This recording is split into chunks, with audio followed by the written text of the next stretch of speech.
So I believe we can now start. Good morning, everyone. I'm saying good morning from Nairobi, where we are seated. And welcome everyone who's joining us today for this lounge. I'm so excited to see you all here. My name is Everlyn Matiri. I work with Catholic Relief Services, and I'll be your moderator for today. We have close to 350 people that are joining the call who are registered for this event actually, and we are thrilled to see so much interest from all these people.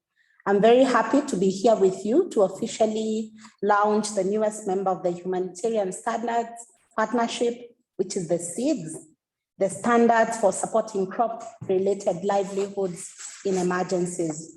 Thank you so much to ICRC delegation for hosting us today. We are here in their offices in Nairobi. Juerg Eglin, the head of ICRC delegation for Somalia, will share a few words to get us started. Over to you, Juerg. Thank you, and thank you for this introduction and a big warm welcome from my side as well to all of you. I'm very pleased and also honored to host such a workshop here in our delegation, and again in today's world, also virtually with many participants from afar. Yeah, would be nice to have you all here physically, but today's world ticks more like that. Yeah, but nevertheless, a few words from my side. I'm heading the ICRC delegation for Somalia. We are partly based here, and then, of course, a big part of our setup and structures are in Somalia, all over the country. The ICRC has been a very big player, a big humanitarian player for the last 30 years in Somalia.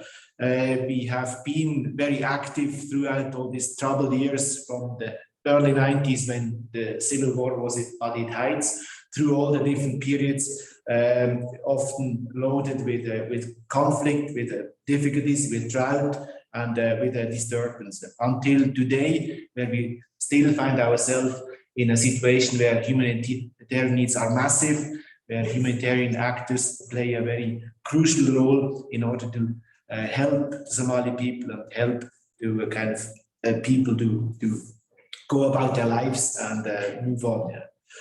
ICRC, we have always done so, our approach in Somalia, and particularly today, on the principle of, on the strict principle of neutrality and independence.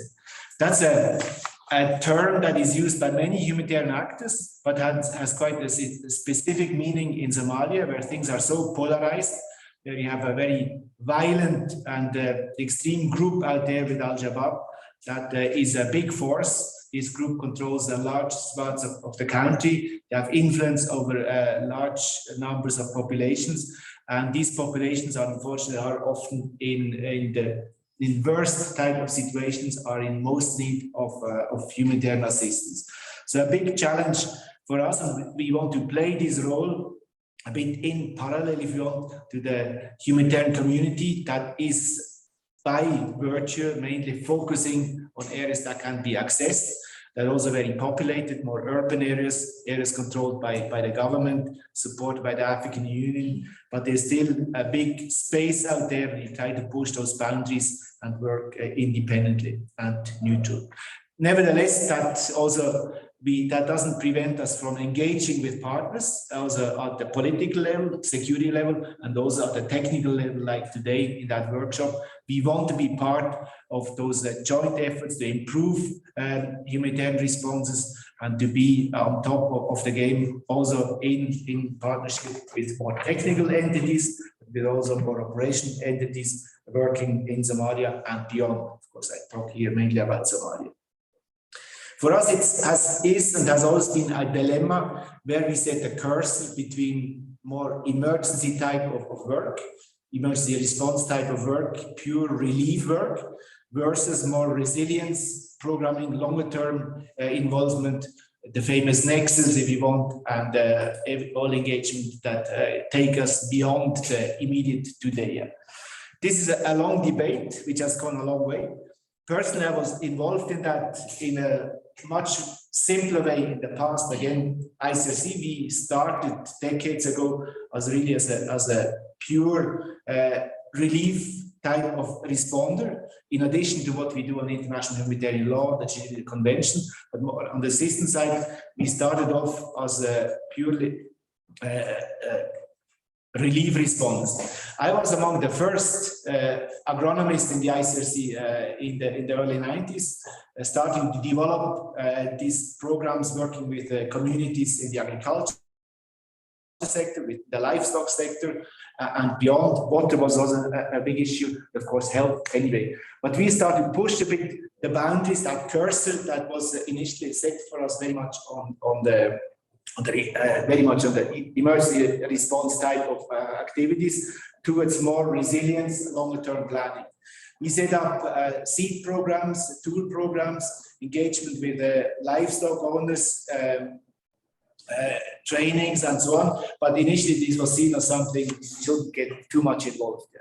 Luckily, over the years, we have evolved and seen the importance that we have these kind of responses right from the beginning of a crisis, where we look at the long term and also equip ourselves with tools, with expertise, with technical people, and we have come in that sense quite a long way. And but at the end of it, we do still struggle when it comes now to my position as the head of delegation, where we put our resources, where we set the cursor, how much we attribute to resilience type of programs, and how much we keep for emergency response. These are not decisions we take easily, and they're not decisions that are just come like that. These are often driven by circumstances. What we see currently in Somalia with a drought is fighting very hard. In addition, we also have this offensive and the dimension of conflict that again affects many people. Hence, we are forced or driven again more looking at emergency type of programs. Mainly these days, mainly cash distribution. We have steered away a lot as ICRC from food distribution, but cash is now a tool that we are using. Again, we don't like it too much, but the circumstance dictate us in this direction. With this, I just want to say a few words, and also just to underline how important it is that we have this technical engagement, what you're doing here with this workshop, that we work on standards, that we improve on our technical capabilities to respond and do more good and avoid doing harm, especially when it comes to delicate issues like crop production, like seed varieties, seed issues. There was a big debate in Kenya just lately with a genetically modified crop coming into the country. These are all themes that are important, and I'm glad we have a panel of experts around the table tackling those issues. So these are just a few words from my side to introduce the workshop. I wish you good discussions, and hope everybody learns and takes away something positive. So thank you very much. Thank you very much. Thank you so much, Juerg, for those opening remarks. We have a number of panelists here. I'll be introducing them later, but I just want to talk a bit from the CRS perspective. We've been anticipating the SEADS for some time. In CRS, we work in over 115 countries. We reach over 9 to 10 million farmers per year, and we are supporting them with innovative ways for these smallholder farmers to be able to increase their crop as well as livestock production and improve access to finance and link farmers to markets.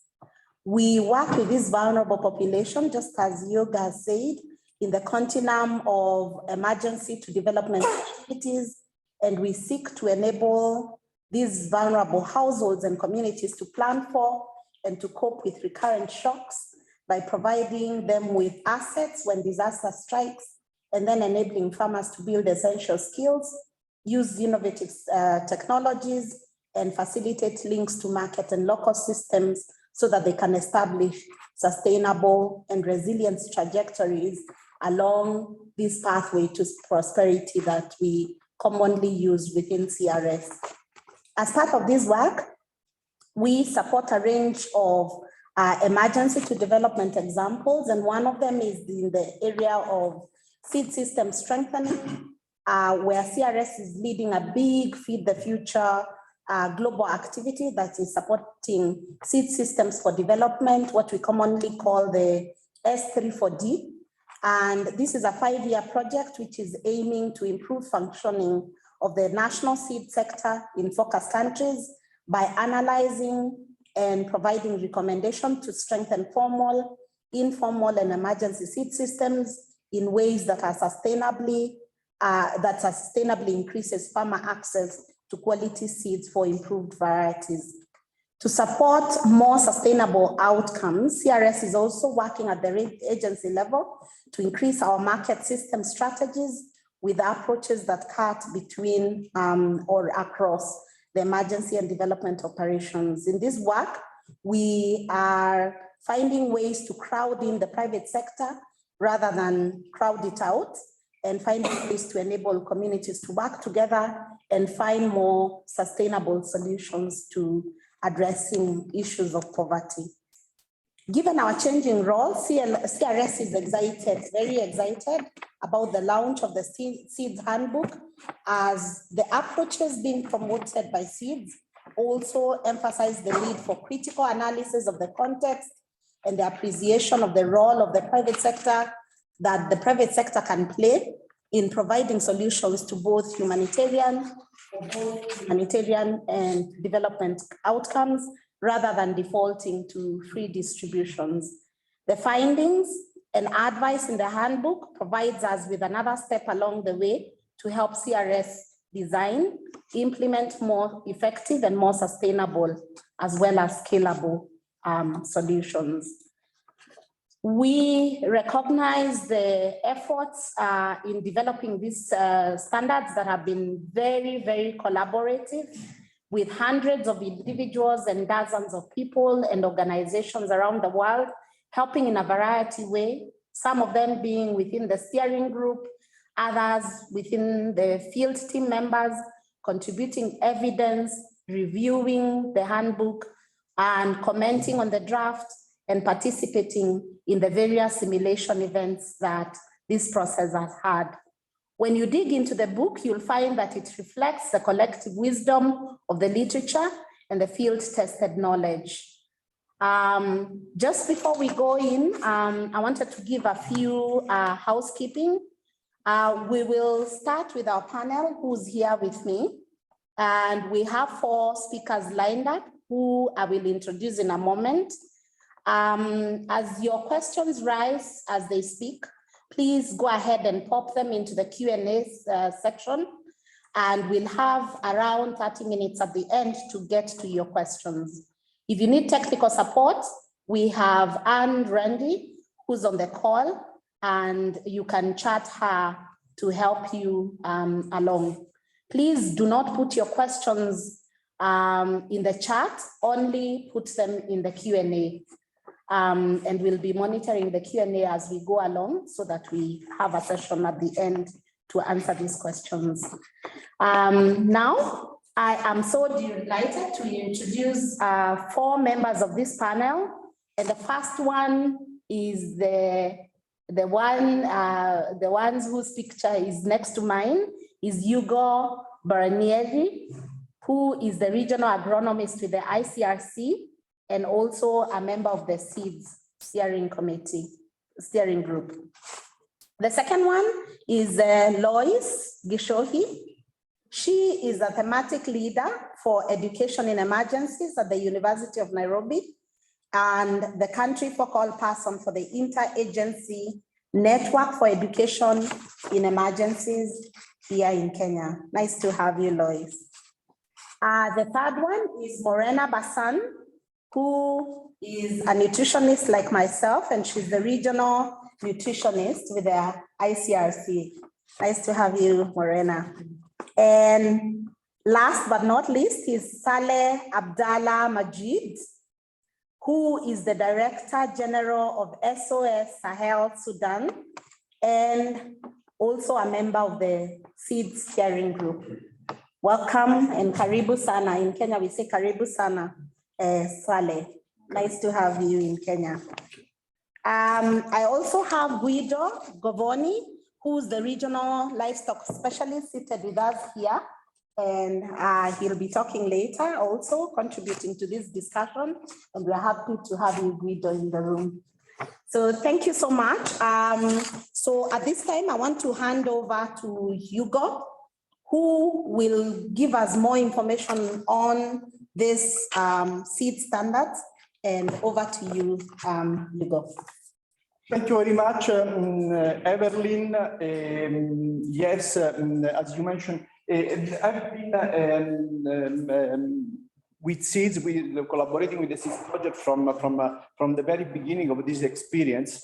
We plan to have 2 years of meetings around the world developing the SEADS handbook. Unfortunately, at the end, because of COVID, this has been mostly an exercise performed from remote. So it's nice that today we meet again face to face. So I'm going to briefly walk through the handbook. And so, first of all, the definition that is how the SEADS has been defined, and you will find this definition inside the handbook. SEADS is defined as a set of evidence-based international principles and minimum standards that support the design, the implementation, and the evaluation of crop-related responses. In practical terms, SEADS will help to determine if in a given crisis context a crop-related response, a food production response it will be useful and feasible. And at this point, once you reach the first level of decision, you decide that you should go for a crop-related response. SEADS helps you to prioritize which type of response you can provide through your operation. And once you select your intervention area and the operation is ongoing, SEADS will follow you tracking the alignment of this project with the minimum standard provided. And then at the end, SEADS will help you to measure the impact of your operation in a way that is particularly oriented to monitor the livelihood and impact of your operation. So next one, please. SEADS is the newly arrived member of the Humanitarian Standard Partnership Group. And SEADS is filling a critical gap, because we have seen arriving in this group, for example, LEGS several years in advance compared to SEADS. LEGS is the livestock standard here represented by Guido. And so it was quite strange not to have a standard organized and launched for the agricultural sector. So it's filling this critical gap. Something I already mentioned, that SEADS benefited a lot for this from the previous experience of LEGS, and we have been really following the path that was indicated already, and lesson learned from LEGS. Next, please. So why you should use SEADS? Okay. You know that most of the organization online and around the table, you have been dealing with this with crisis with an impact on crop production and in general agricultural production. And you know that millions of people, they're relying on crop production for their own livelihood. So this type of operation, they are crucial for the livelihood of the assisted beneficiaries. And it's extremely important to convert the available fund into efficient and well-designing operation. So SEADS assists you in the best possible programming, designing the most appropriate operation, and as I mentioned before, we guide you in order to achieve livelihood impacts for at the end of the operation, which is really the strategic direction of SEADS. Next, please. And so, who is intended for SEADS? We identify essentially two groups of people. So we think SEADS will be useful for agricultural experts that are unfamiliar with the humanitarian standards. So good technicians, not particularly familiar with the humanitarian environment, and at the same time, on the other hand, will be useful for the humanitarians that are unfamiliar with the crop production and crop-related relief operation. Next, please. Let's start now to give a look at the SEADS structure. Something important to mention is that, first of all, SEADS has been designed to cover all different types of crops. So perennial crops, annual crops, horticultural productions. And as well, SEADS has been designed for all different types of emergencies, from rapid onset to slow onset to complex emergencies. SEADS has been the objective of SEADS is to show this evidence-based, livelihood-based, and right-based approach, and this will be explained in the first section of the handbook. And so let me give you briefly recall the overall structure of the handbook. We identify you will find in the handbook essentially 3 different sections. The first section is the section which focuses on the SEADS critical concepts. This is the section for chapter 1 to chapter 3.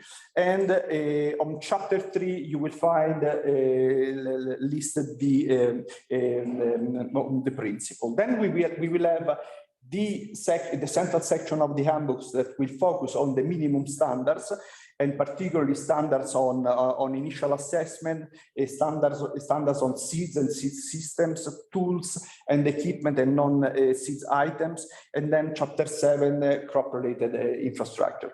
And then at the end of the handbook, you will have this chapter 8 highlighting the impact-oriented monitoring and evaluation. Let's go briefly through the SEADS principle. Next slide, please. So we can, these are, as I mentioned, let's call it foundation SEADS principle explained in chapter 3 of the handbooks. Let's read it together. Use livelihood-based programming, as I mentioned at the beginning. Use a participatory approach in your response. Commit to preparedness and early action. Include and consider climate change in your operations, and adopting a measure to minimize the environmental impact of humanitarian operation launch. And then, of course, to adopt a coordinated responses in coordination with other humanitarian actors. Next, please. So regarding the central section of the handbook on the minimum standards, let's, as I mentioned, these are the 5 chapters of the SEADS handbook. We are going then to analyze one by one. But what I would like to mention here is that these development standards have been guided by the systematic review of more than 250 crop-related relief responses that have been analyzed during the SEADS project, and as well as from the feedback of hundreds of different experts. So the proposed standards are really the result of a large consultation that has been performed during the SEADS project. Next one, please.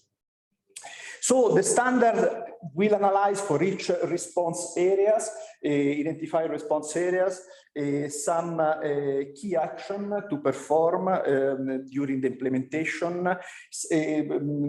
We'll guide you through some list of practical steps.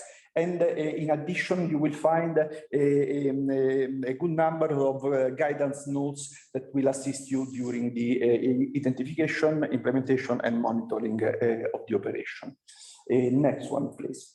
So let's start with the first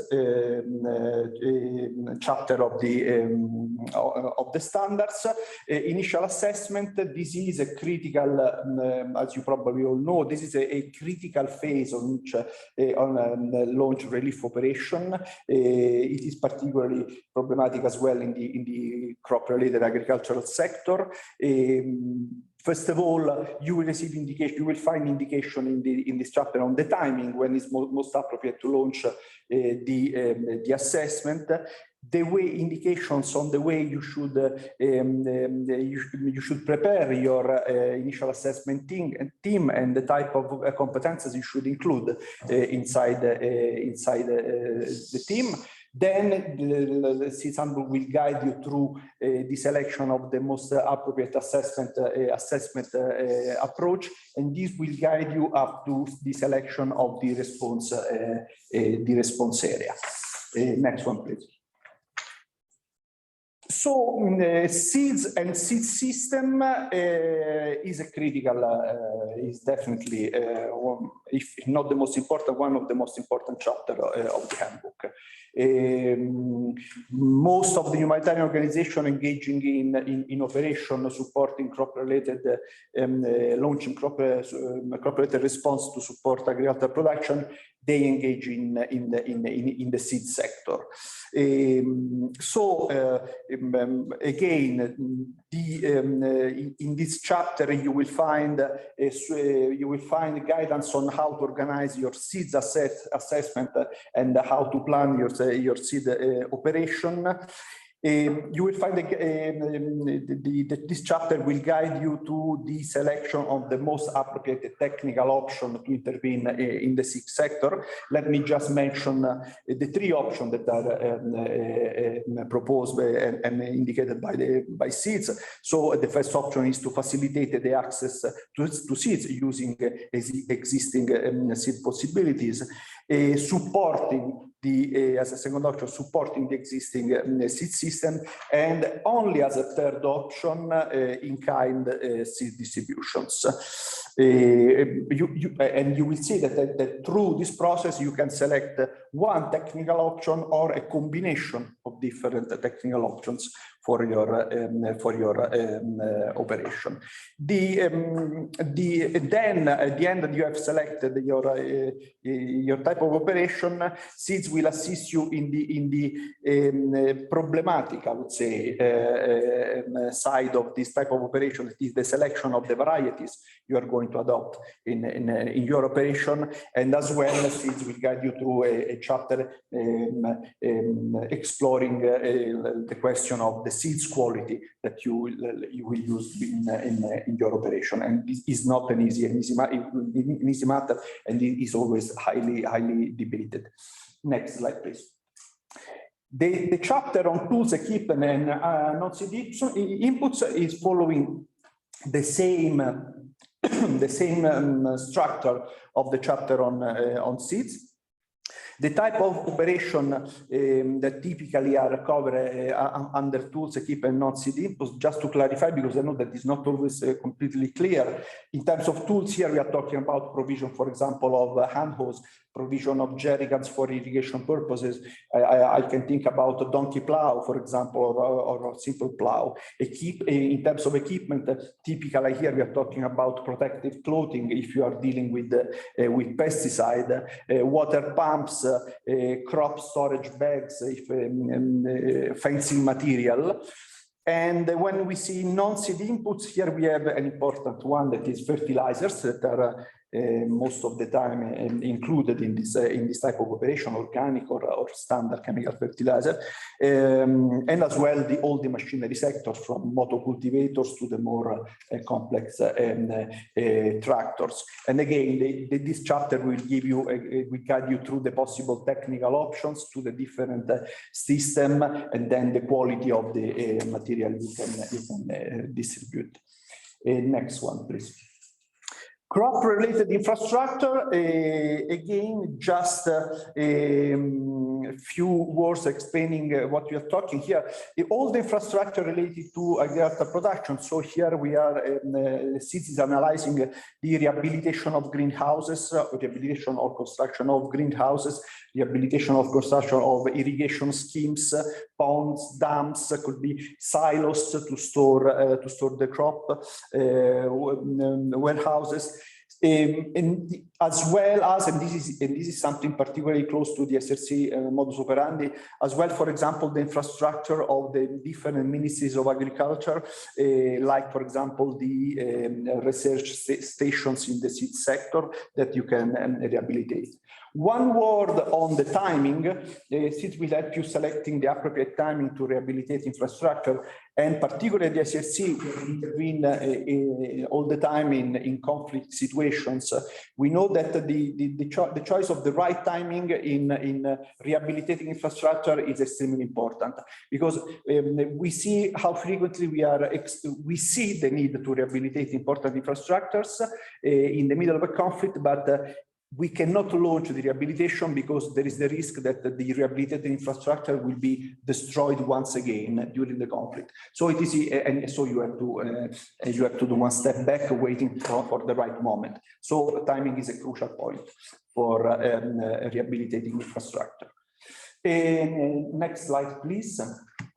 SEADS will guide you, will help you through with a list of tools.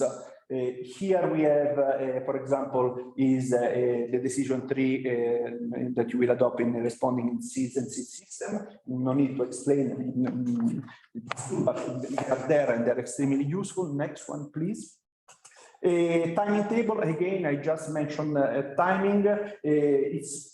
It's important to adopt this type of table because for crop-related operations, you know, we should respect the planting seasons. So it's very good that you will find this type of support and tables in the handbooks. Next one, please.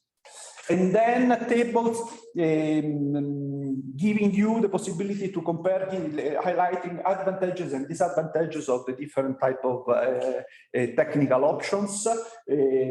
Again, another useful tool. Next one, please. So last chapter, as I mentioned, chapter 8 is on impact-oriented module evaluation. Something to mention here is that this is the first example of this kind in the humanitarian HSP group. You will find inside this chapter will guide you through the whole evaluation process. You will find, I want to mention, you will find a bunch of interesting indicators that are proposed inside the handbooks, and as well you will be guided through different type of evaluation. For example, the end of project evaluation, but as well, for example, the participatory evaluation. So this chapter will guide you in this process. Something I would like to mention is that all these impact-oriented module evaluation, as I mentioned at the beginning, has been structured around the concept to measure as much as possible livelihood impacts of launched operation. Something we are exploring at present, we are developing at present inside the ICRC, is particularly for our emergency food production operations, how we should include, and we will include, the nutritional indicators.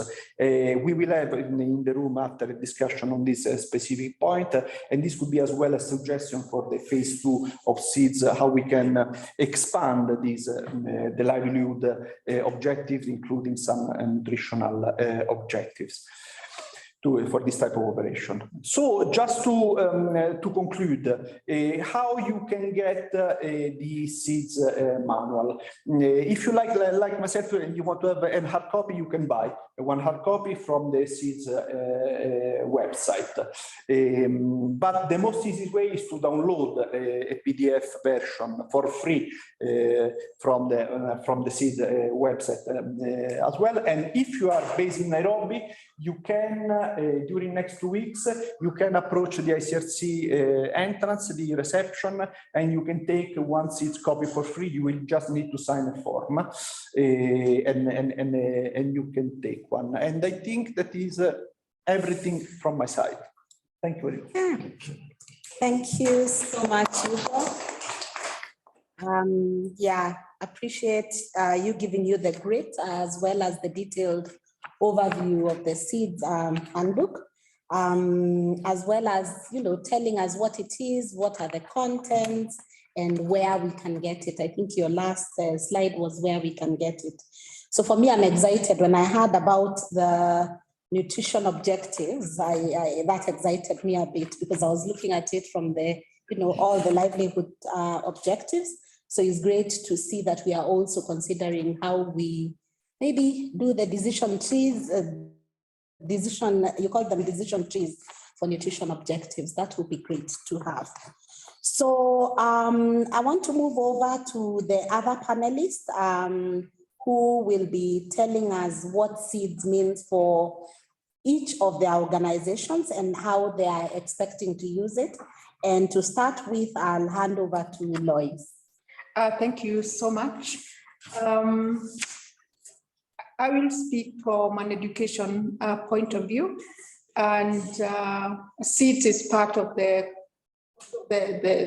main humanitarian standards partnership, where interagency network for education emergencies is part of the whole thing.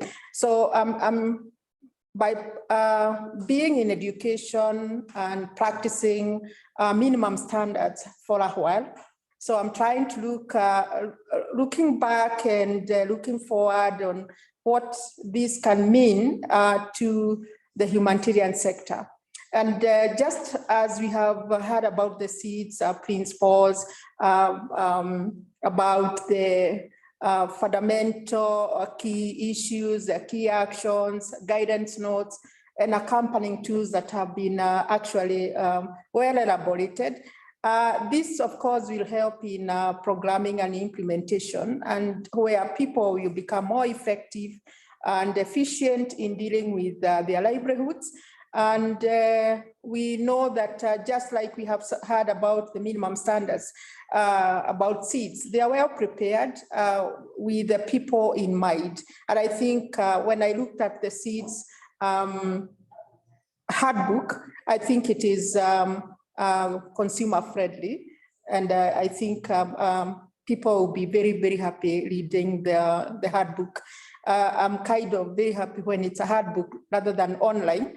So I would encourage people to really get what it is that they would want to use. Next slide.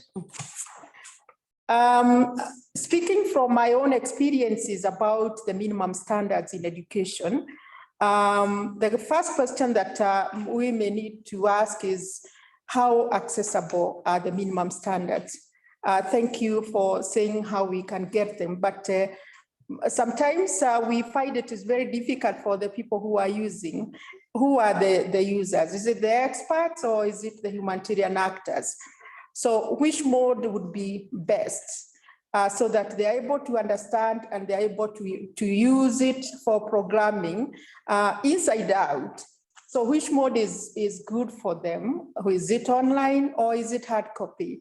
And by whom? Because I think you mentioned experts, and we also have humanitarian actors. How do we engage the minimum standards using either online or hard copy? We also have developmental actors. I think many times now we are talking about the humanitarian actors, development actors, nexus. So where do we place the SEADS, or where do we place the minimum standards, either in education or in legs or in SEADS and so on? And government departments, I think that is one of the areas that maybe we'll need to have a discussion on how the government departments comes into the minimum standards and at what point we engage. There is also where we talk about the multi-sectoral discussions on agreements to do with all these minimum standards? What are the forums of sharing ideas and lessons? In the last 2 years, since 2020, we have been online, and I think it is now becoming a bit friendly to have a face-to-face discussions where we can exchange ideas. So what are the forums? Do the experts meet the other actors? Because sometimes we have the humanitarian actors operating on their own space. We have the experts operating on their own space, but how do we integrate our own ideas and bring the lessons learned, both good and bad? Are the minimum standards effectively utilized in programming and implementation of the programs? These are the questions that we need to ask when we start utilizing the SEADS. Are they effectively utilized? By who? When? Because we talk about the minimum standards. For example, the minimum standards in education is for preparedness, for response and recovery. When do we talk about utilization of SEADS? Would it be in preparedness, where in many circumstances we see we don't prepare, and especially when it comes to the humanitarian crisis? We are more reactive than proactive. How do we make sure that we are able to prepare and to make sure that the people, the consumer of these seeds, are able to be reached in good time and not just in times of a crisis? Next, please. I have some evidence on some research that I did in Kenya to help the interagency network in updating the minimum standards, which is an ongoing process. And I found some gaps in knowledge and usage of minimum standards among the stakeholders. And here the stakeholders, I mean even the government itself. Some local NGOs cited lack of knowledge on harmonizing organizational standards and INEE minimum standards. We all know that each and every organization has their own standards. And here now we are bringing a new standard and we are telling them that please use these standards. How do they harmonize? Because some of the people I talked to, including the directors of organizations, said it becomes very difficult when we have a foreign document and balancing between our internal practices and this foreign document that is coming to tell us about minimum standards. It become a bit difficult. So that the knowledge and usage of the minimum standards would be a key thing that we must consider. We also found them too high to be called minimum standards. So why do we call them minimum standards? At what level? I think I have this discussion over the last 10 years talking about interagency network for education emergencies minimum standards. And we always ask ourselves, why are they called minimum standards? And they are hedged on very high level of issues to do with the humanitarian law, the refugee law, and I think the human rights law, which put the expectation to be a bit high. So we didn't need to help people and the consumers of these standards to understand why do we call it minimum standards? The other thing that we also found out is that many organizations consider minimum standards in programming and implementation, citing lack of knowledge and on how to localize. How do I get the minimum standards, or how do I get the SEADS and try to use them in my local context? So the localization of the minimum standards is key. So for example, from that small research that we did, we were asking them, how do you use the minimum standards? And they say, yes, we use, but it's very difficult to contextualize, to bring the standards into our local setups, or even in programming and implementation of the minimum standards. Next, please. I also did some work with the Ministry of Education through I think international IIET, UNESCO, and we were trying to look at the Ministry of Education analysis on coordination and leadership on COVID-19 in the education sector. And I think one of the key things that came is that preparedness was mentioned as a major gap. There was no preparedness. They appreciated the minimum standards, but had not been part of the education policy framework. And therefore, there was no budget. And that, of course, sets a signal. How do we engage the government so that it become part and parcel of their thinking?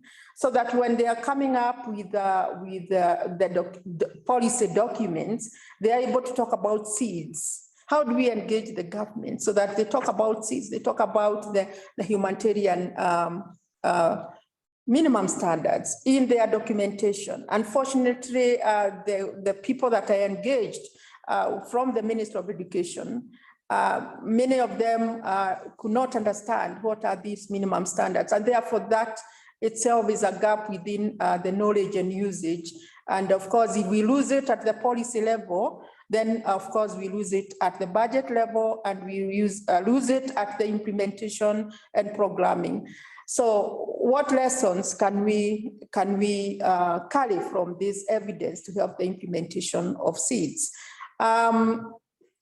Next, please. So my parting shot would be, how do we sensitize the government on SEADS for policy consideration, consolidation within relevant departments, and budgeting? Thank you so much.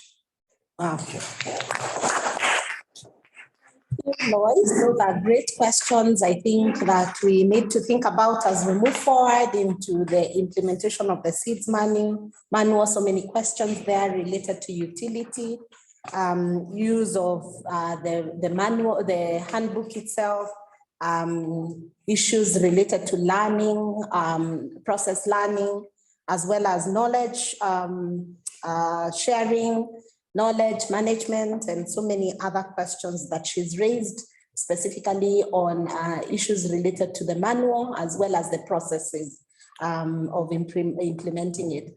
Also questions related to government. How do we bring government on board on so many fronts that Loise has talked about? So thank you so much, Loise. I want to hand over to Morena to take us through the next slides. Thank you, Everlyn. And talking about the point of view of the nutritionist. So ICRC implements nutrition sensitive program to prevent the acute malnutrition in the civilian population and also in detention, in the prisons. And one of these program is the nutrition sensitive agricultural project. That is a food-based approach to agricultural development that puts nutritional rich foods, the dietary diversity, and the food fortification at the heart of overcoming malnutrition and micronutrients deficiencies. The targeted agricultural program can improve the nutrition through various pathways, such as to increase the food availability for the direct consumption in the community, to improve the income generation, and also to decrease the market prices, and all these activities, all these results will improve the nutrition in the civilian population. In ICRC, the agro and the livestock nutrition teams work together to assess the needs, to design a nutrition sensitive program, and to adapt them to the reality that we find in the area where we wanted to work, and to follow the implementation and of the programs, and also to monitoring them. SEADS handbook will be a useful support for the teams to prepare the assessment, to design the program, and to adapt them also in the specific area where we are working for the nutrition sensitive project. Next slide. When an agricultural program is transformed in a nutrition sensitive project, it is required to add the nutritional objective as a secondary goal. To achieve it, we need to follow a pathway of and to map what we have to do. In which way, how? For example, we need to assess the needs, to understand if we need to implement a program to cover the needs of micronutrients deficiencies or macronutrients deficiencies, to design the right agricultural program. So we will be able to do vegetable seeds distribution to cover the needs for the micronutrients deficiencies, and staple seeds when we wanted to increase the macronutrients intake. Then we have to determine a clear selection of for the criteria to select the beneficiaries. We need to implement the program, and then we need to monitoring the program during the implementation and also after, when the program is ended, to evaluate the objective if they have been reached or not. And also here, the SEADS handbook can support the team in the field during the preparation of the assessment, the design of the project, and also to determine the right moment of the implementation. In effect, we saw that there is also the calendar, and to cover the specific needs for the community. And the ICRC, as I said before, implements the nutrition sensitive programs in the civilian population, but also in place of detention, because we are working in the two communities, if we wanted to call that. Thank you so much. Thank you, Morena. A very great topic, very close to my heart. Yeah. So I will hand over now to our last panelist, who is Salih. Karibu Salih. Thank you very much. I'm as director of SO Sahel, but also I've got an opportunity to be member of SEADS steering group, although that's helped me a lot. Let me just go through SOS Sahel. SOS Sahel Sudan is a national organization, but it's quite a big organization in Sudan. Has a main office in Khartoum, with 10 field offices in 7 states of Sudan. And our mission is to, our vision is peace and prosperity for all in Sudan, and our mission to support women and men in Sudan to realize their potential, their rights, and their sustainable livelihood and balanced ecosystem. We implement projects funded by different donors, mainly EU, Norwegian embassy in Sudan, the NORAD, and also from the Dutch government, and projects from UN agencies. Our main UN partners, UNDP, FAO, and UN Environment. Also, we implement projects in consortium and partnership with international NGOs, and our main partners, NCA, ZOA, Practical Action, Plan Sudan, Save the Children International, and Danish Muslim Aid. This is our main donor and partners. The way of our work is we implement directly. We have over 100 staff members, core staff, and project-based stuff, but also we implement project in consortium with international NGOs. And that is one of the good things that we add our knowledge of the local context, and also we learn from the international global experience of the international organization. That's helped us a lot on working together with others and implementing different projects. Next, please. Our geographical coverage is, as seen here, we cover 7 states of Sudan, and our main themes are natural resource focusing on water, and pasture and range and pasture. And we have a livelihood with focus on agriculture and livestock, and we build capacity of local communities focusing on CBOs. Next. Our experience before, we implemented several agricultural projects. One of them is the 3-year project, Sustainable Integrated Development Approach. And this project is funded by SEADS, Swedish, and implemented in a consortium with ZOA and World Relief. The project is aiming to increase sustainable agricultural productivity and improve food security of target community.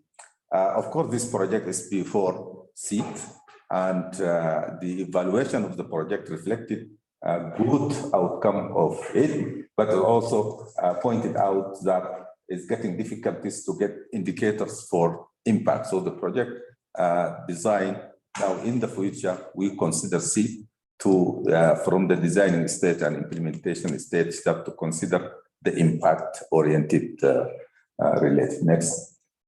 Also, we implemented the project in enhancing community resilience, and this project in consortium or partnership with ZOA and funded by Tier Fund.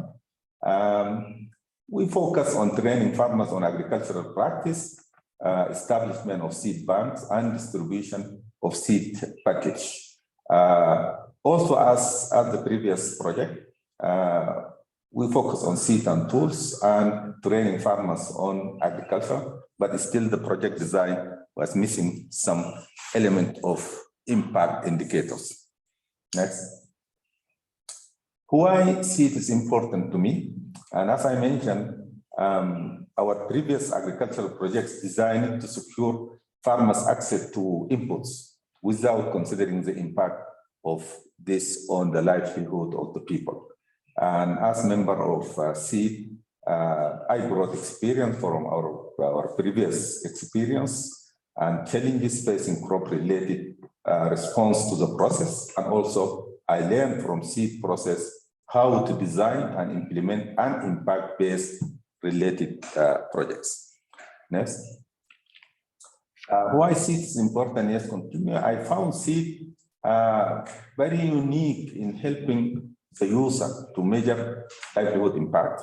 And also, as in my capacity as a director of SOS Sahel in Sudan, I will support my team, my staff, and provide all the good environment for them to implement SEADS, to read and to understand SEADS and how to implement it. And as SOS Sahel, we have we will promote SEADS through our networks. We are member of food security and livelihood sectors and member of NGO forums in Sudan and other networks. This all will help us to promote SEADS and encourage the humanitarian actors to use SEADS. Next. Emergency situation in Sudan. While the chronic drought continuing on all the Sahelian belt of Africa, and Sudan is as part of it, also we facing a lot of displaced people, conflict displaced people. We have refugees from South Sudan, from Ethiopia. So in total, the number of needy people that humanitarian actors responding to them is very big. This year, humanitarian actors managed to respond to 9.1 million people in need. And just yesterday, the UN humanitarian coordinator with the humanitarian actors, they launched the 2023 humanitarian response plan. And the estimated needed people is 12.5. So that's the needed people is increased. I found SEADS easy to understand and to use, and I will support TOT in country level to promote use of SEAD. And as I mentioned again, with our network, I will help in promoting SEADS, and I consider all the issues about how to use standard. And I think SEAD is a real addition to the other minimum standards. Thank you. Thank you. Thank you, Salih, again for especially spelling out why and how you plan to use the SEADS handbook. So we are going to the next session of question and answer. And before, sorry? No, I thought. Okay. To Okay, Guido. Yeah. Okay, you go ahead. Thank you. Just, I would like to bring the Lex point of view on this. And I think that SEADS is a significant step toward the harmonization of assistance intervention in humanitarian context. It would be really, I mean, is the kind of additional piece of the big puzzle of humanitarian assistance, and for such a relevant field like agriculture. So it's very important. And being a Lex user, I already see in which way it could be important. Important for improving the quality of the intervention from the conception, design, implementation, and then there is all these infrastructures also aspect for agriculture.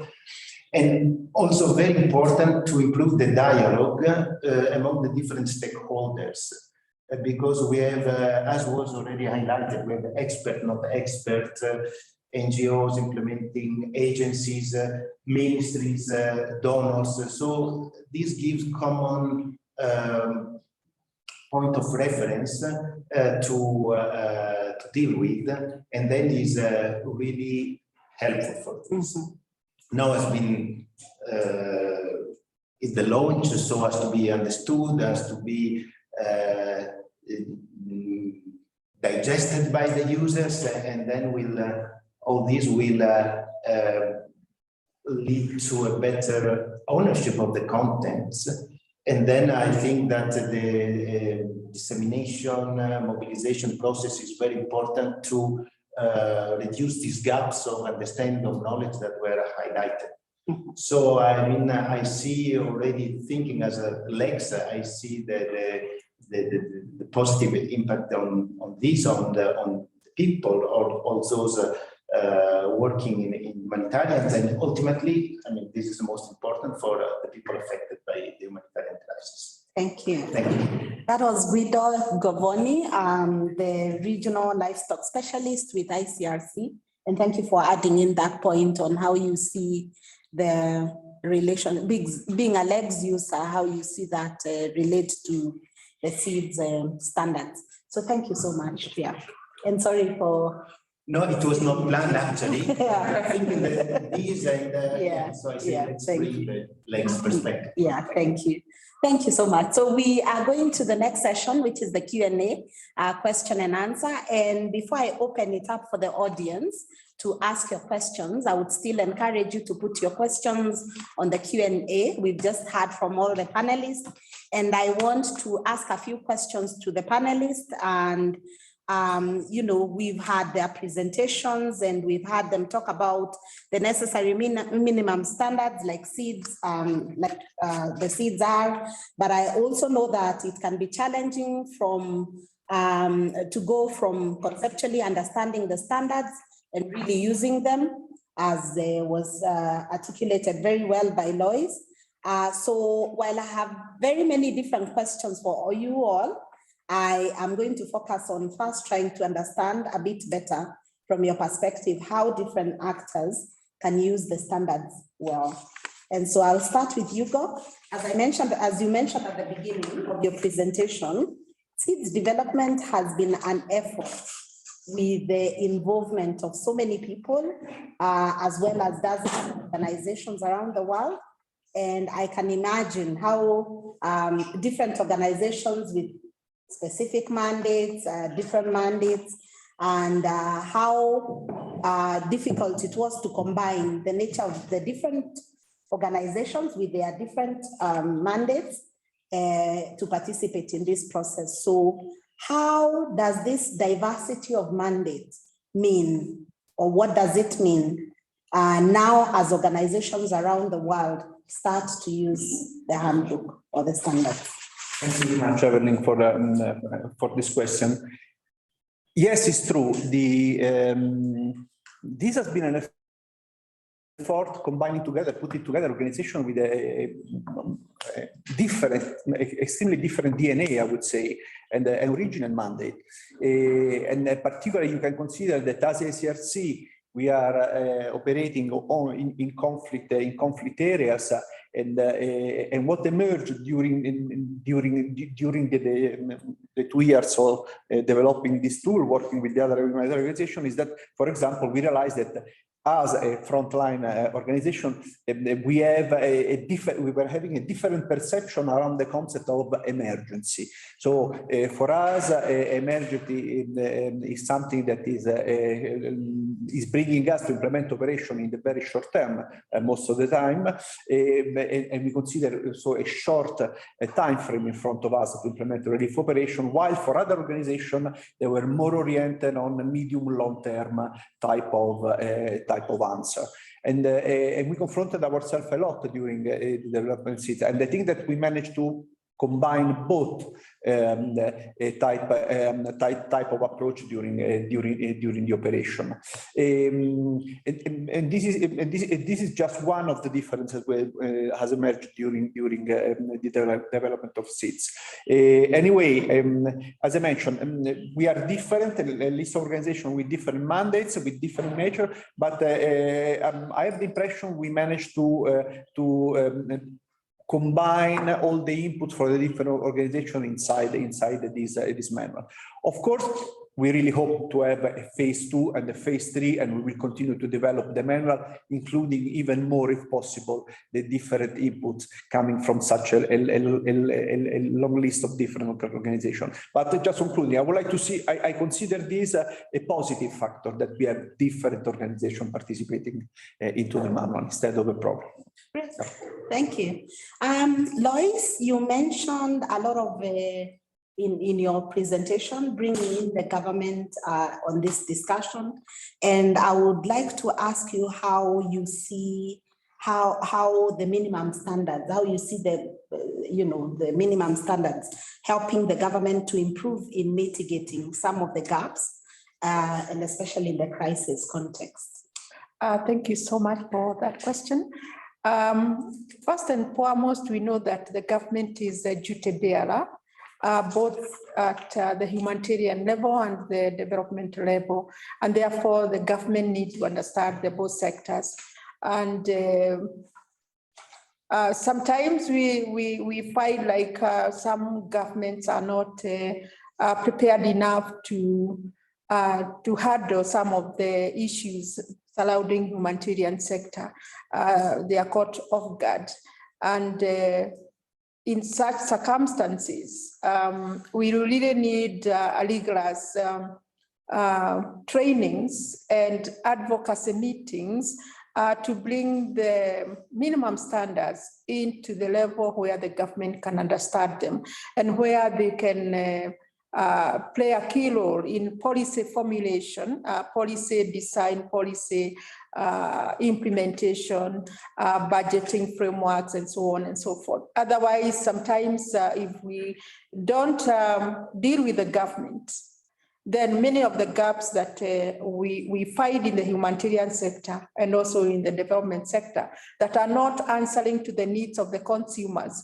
Sometimes it's not the laxity of the government. Sometimes it's because there are some knowledge gaps. And therefore there is need, there is a lot of urgency in terms of what we can do as experts or humanitarian actors to engage the government to bring the understanding of the SEADS, the understanding of the humanitarian minimum standards into their doors, into their thinking, so that they are able to think at the policy level, and that will trickle down to the departments that are handling some of the key areas in both humanitarian and development actions. Thank you. Thank you, Loise.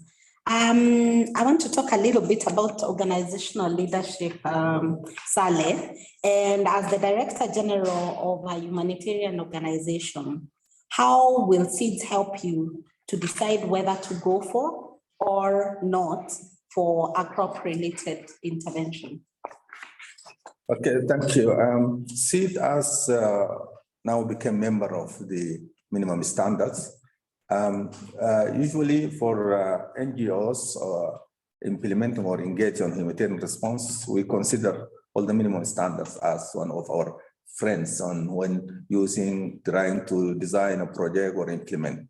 But now SEADS, and as I am a steering committee member, I've got SEAD is really helpful on guiding on decision making. And I was a practitioner. I've been on the humanitarian response for 30 years.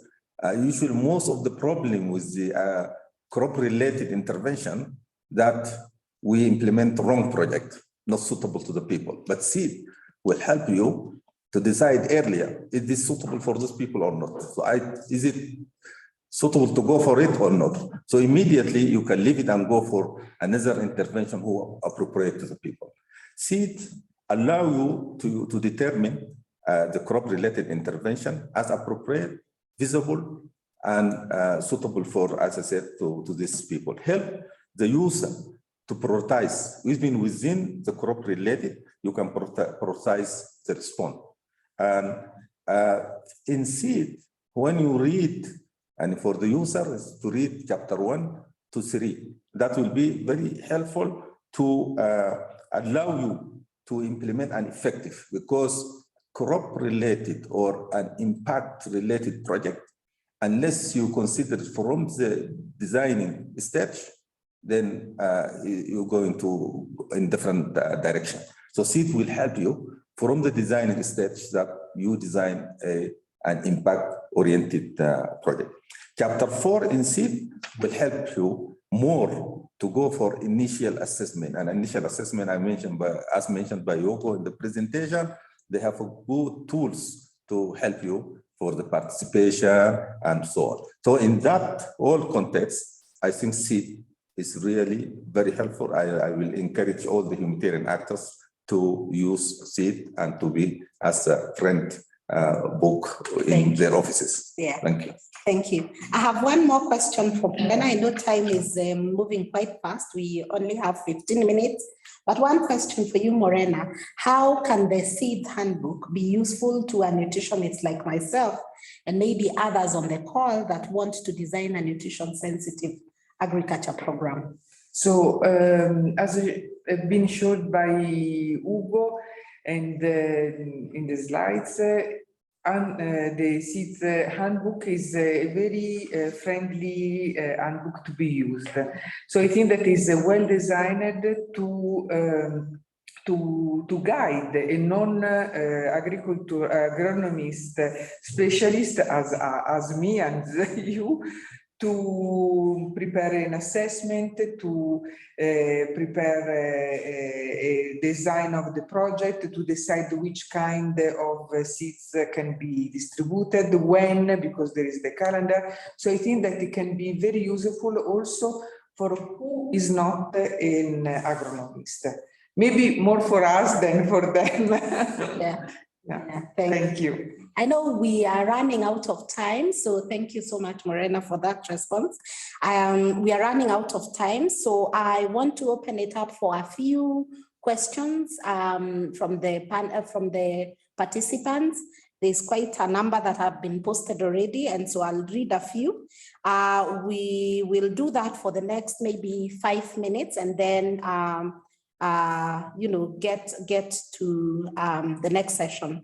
So our first question is from Shadi Dakel, and I'll give this question to Ugo. If you could answer for us, who is considered eligible, qualified to contribute to the participatory approach? Is that local population, authorities, or technicians? Listen, I would say everybody with the preference to the assisted population, so the representative of the assisted population. But in general, the most you open, the group of people consulted in a process, you can get a better idea on what is in front of you. But of course, to me, giving the preference as a first priority group by the assisted population.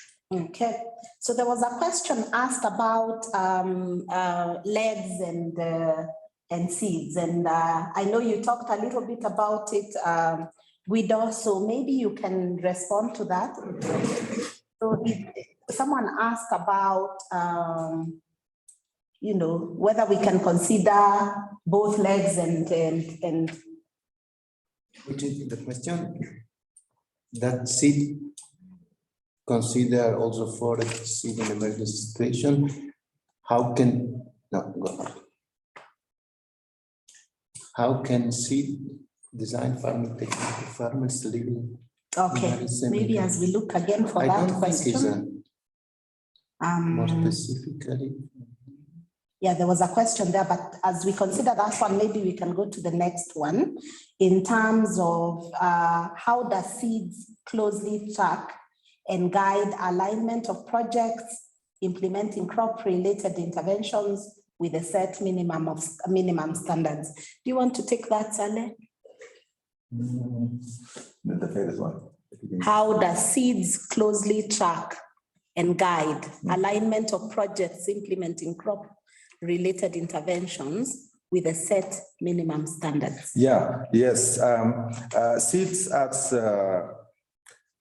dealing with the crop-related, many projects also integrated. We implemented integrated projects with the rural people. Sometimes you consider other needs as well, not only agriculture, but SEADS will help you to link when an integrated project, look for that, the component related to the crop-related project, that SEAD will guide you. But also the SEAD guidelines will help you on decision-making, especially when you're going to the decision-making tree, that will help you either to go for SEAD or not, or to integrate SEAD to the other activities. So it's a good start.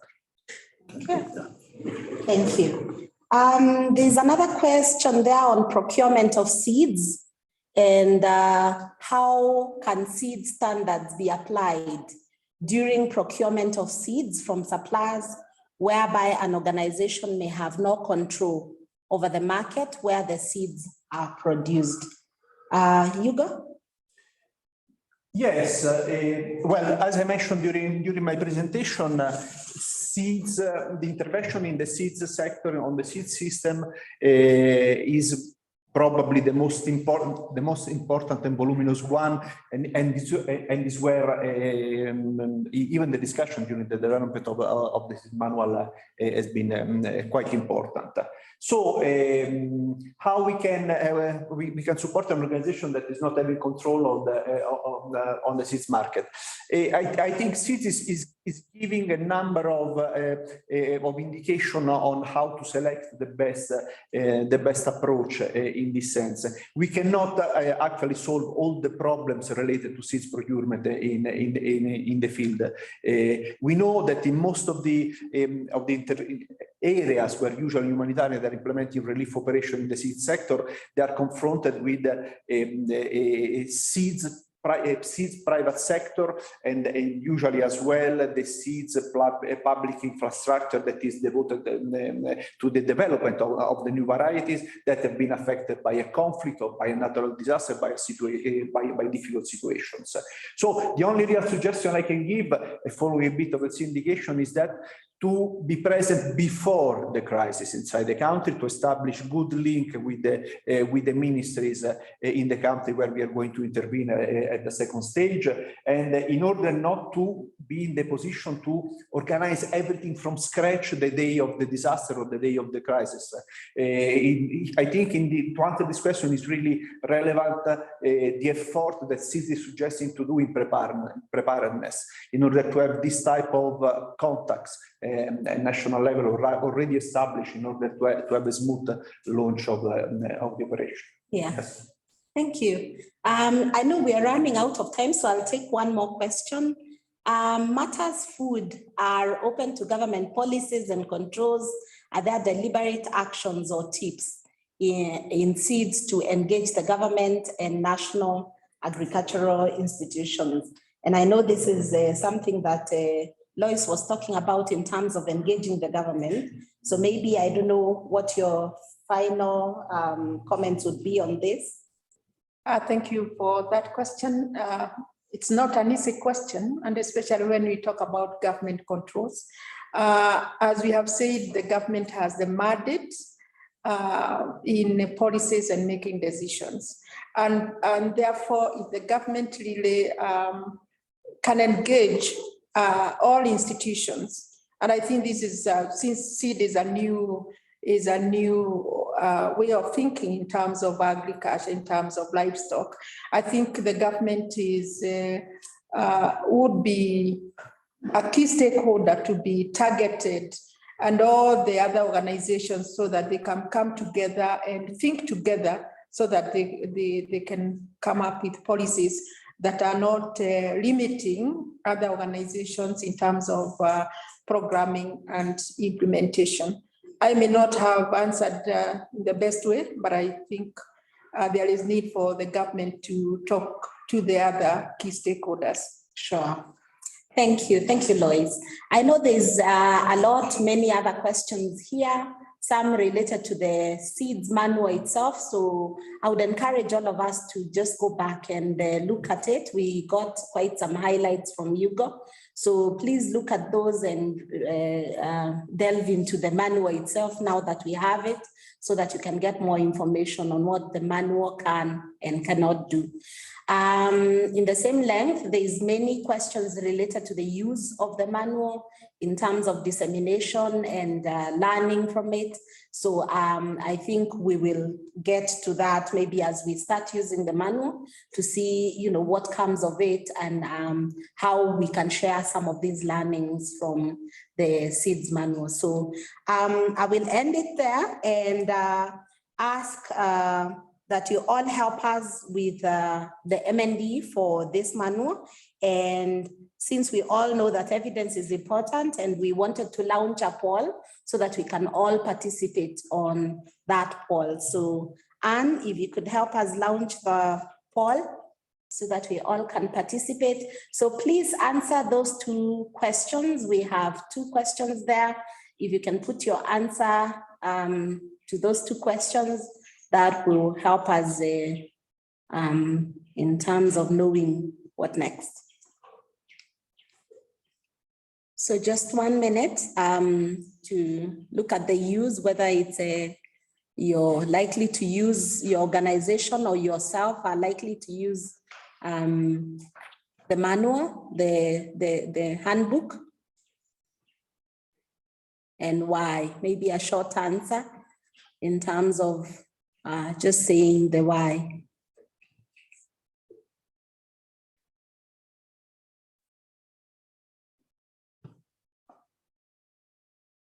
Okay.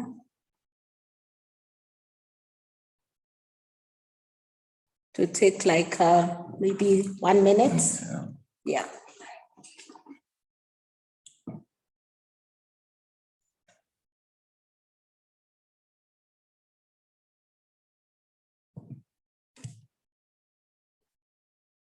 Keep your polls coming, your answers coming.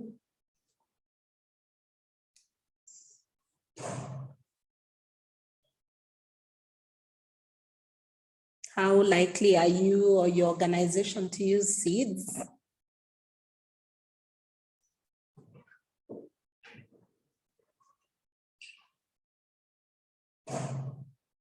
Mhm.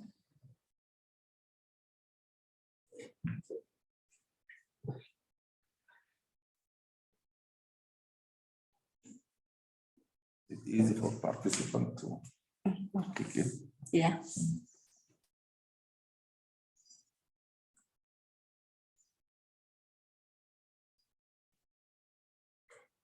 So, yeah, I'm waiting for the poll to see what the responses are. I think I don't know I'll how- end it now, okay?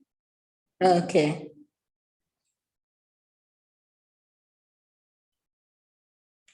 Okay, lovely. Great to see that many of you are likely, extremely likely, and likely to use this SEADS handbook. So I know there's many responses there on the why, so we will look at those later because they guide us on the next steps. So I'm excited to see that many of you are likely and unlikely, and likely actually to use the manual. So let's keep using it. We were given where to find it. And I want to take this opportunity to thank you all for your participation. And I hope that you will use the SEADS handbook as well as the standards, and that you'll encourage other colleagues also and your team members, your organizations to use it. As Ugo mentioned, you can get the SEADS in a variety of ways for free.